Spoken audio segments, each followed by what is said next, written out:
नमस्कार। आज हम 9वें दिन में आ चुके हैं। इस नवरात्रि में हम हर दिन एक नई शक्ति के बारे में जानकारी प्राप्त करते हुए हम अपने जीवन को बेहतर बनाने में आगे बढ़ते जा रहे हैं। इसी क्रम में आज हम देखेंगे और जानेंगे कि अगली शक्ति कौन सी। सबसे पहले हमने जाना कि पावर टू डिटैच, यानी कि हम दूसरों के द्वारा किए जा रहे व्यवहारों और परिस्थितियों का हमारे ऊपर किसी भी प्रकार का कोई प्रभाव नहीं पड़ता, यानी कि हम पावर टू डिटैच का जब हम उपयोग करते हैं। जब हम पावर टू डिटैच का उपयोग करते हैं तो धीरे धीरे क्या होता है, हमें छोटी छोटी बातों को छोड़ना सहज होने लगता है, यानी कि लेट गो करने लगते हैं। जब हम लेट गो करने लगते हैं तो धीरे धीरे हमारे अंदर जब हम छोटी छोटी बातों को छोड़ने लग जाते हैं तो हमारी आत्मा के अंदर वो जब शक्ति जागृत होती है तो बड़ी से बड़ी घटनाओं को हम सहज रूप से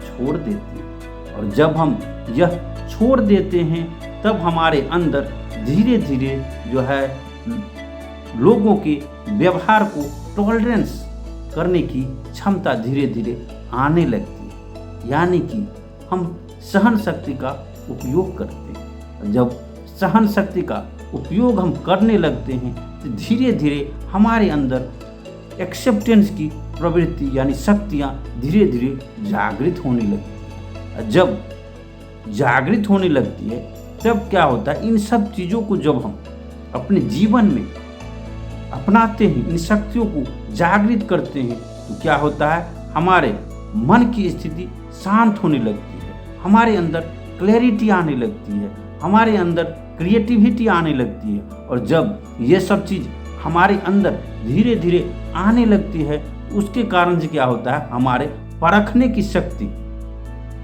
डेवलप हो जाती है। जब परखने की शक्ति हमारे अंदर डेवलप हो जाती है तो हम जान पाते हैं कि कौन सा सही है कौन सा गलत है। और इस प्रकार से जब हम उस चीज़ को परख लेते हैं तो परखने के बाद स्वतः ही अपने आप निर्णय करने की शक्ति आ जाती है। और जब हम किसी चीज़ पर निर्णय ले लेते हैं उसके साथ ही हमारे अंदर उस पर आगे बढ़ने के लिए हमें सामना करने की शक्ति आ जाती है, यानी क्या सही है, कहाँ पे हमें आगे बढ़ना है, किस चीज़ का हमें सामना करना है।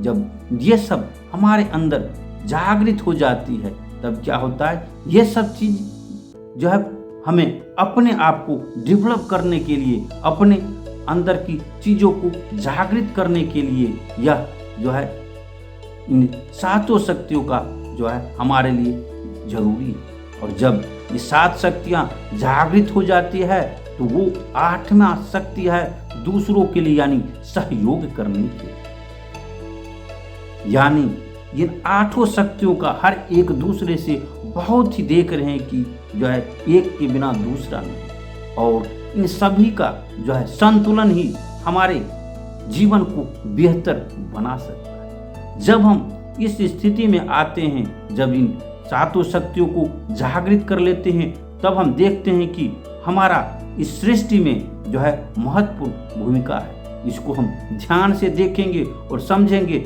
जैसे कि हम देखते हैं कि अगर हमारे घर में 4 सदस्य हैं तो वहाँ पर चारों सदस्यों को मिल करके एक एनर्जी पैदा हो रही है, वो एक कलेक्टिवली एनर्जी बनती है। इसी प्रकार से ये धीरे धीरे हमारे जो इस सृष्टि में हम कहीं न कहीं योगदान दे रहे होते हैं, हमारा अहम योगदान होता है। तो हम चाहेंगे कि इस सृष्टि में जो है सहयोग करें। सहयोग जो है जब हम देखते हैं कि धीरे धीरे क्या होता है, अब हम दूसरों के लिए हमेशा अच्छा ही सोचें, चाहे वो व्यक्ति कुछ भी कर रहा हो, कैसा भी कर रहा हो।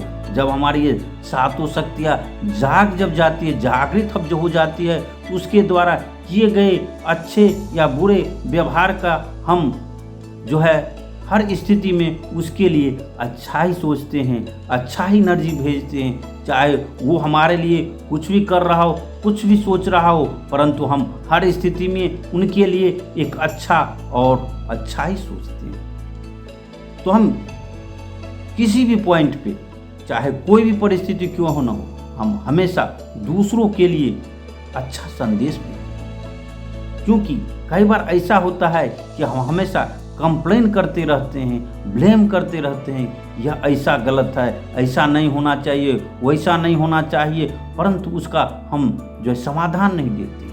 हमें समाधान के ऊपर काम करते हुए बढ़ना चाहिए। यहाँ पर कोई दूसरा नहीं आएगा आपके स्थिति को बदलने के लिए, आपके जो आसपास की चीज़ों हैं उसको बदलने के लिए। ना कोई साइंस आएगा, ना कोई पॉलिटिशियन आएगा, ना कोई व्यक्ति आएगा, जो हम इंतजार कर देते रहते हैं कि कोई आएगा और बदल दे। उसके लिए सबसे पहले हमें अपने आप को बदलना होगा, हमें उसमें दूसरों के लिए सहयोग देना होगा। जैसा कि हमने देखते हैं हमारे अंदर बहुत सारे विकार आ जाते हैं, उन विकारों को जब हम इन सातों शक्तियों को जागृत करते हुए हम आगे बढ़ते हैं, तो हमारे अंदर जो है प्योरिटी का, शांति का, लव का, एक्सेप्टेंस का और विजडम का, इन सभी का जो है दूसरों के लिए जो है भेजने का काम करते हैं। किस प्रकार से हम अधिक से अधिक इस सृष्टि में योगदान करें, इसका स्वरूप जब हम देखते हैं कि जो लक्ष्मी माता के रूप में दर्शाया गया है, लक्ष्मी माता जो है सहयोग करने की जो शक्ति है। लक्ष्मी माता को दिखाया गया है कि वो कमल पर स्थित है, कमल पर स्थित है, यानी कि वो जो है अनटच्ड है, यानी कीचड़ में रखते हुए जब कमल खिलता है उसके बावजूद भी कीचड़ से टच नहीं करता है। उसी प्रकार से हम सभी लोगों के बीच में हम रह रहे हैं, यहाँ हर प्रकार के लोग हैं, परंतु किसी भी प्रकार का हमारे ऊपर कोई प्रभाव नहीं पड़ सकता, क्योंकि जब हम इन शक्तियों को जागृत कर लेते हैं तब हम समझ पाते हैं, समझते हैं। तो इस प्रकार से हम देखते हैं कि लक्ष्मी माता को दर्शाया गया है कि दो हाथों में, एक हाथ से हमेशा इस प्रकार से मुद्रा नीचे की ओर जा रही है और दूसरी हाथ से आशीर्वाद की तरफ दिखाया गया है,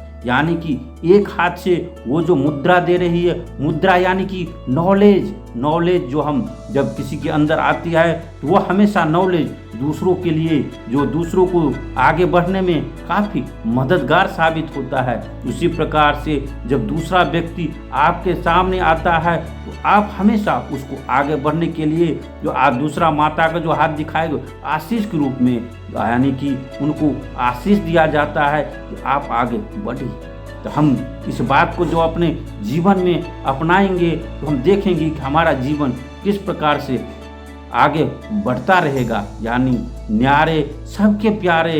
यानी हम इन शक्तियों का उपयोग करते हुए हम जीवन में हर किसी को आगे बढ़ने में सहयोग दें, सृष्टि में हम अपना सहयोग दें, यही हमारा मूलभूत कार्य होगा। इस प्रकार से हमने आठों शक्तियों को जाना और हम अपने जीवन को इन आठों शक्तियों को जागृत करके हम बेहतर बना पाएंगे। आज के लिए बस इतना ही। आप लोगों का बहुत बहुत धन्यवाद।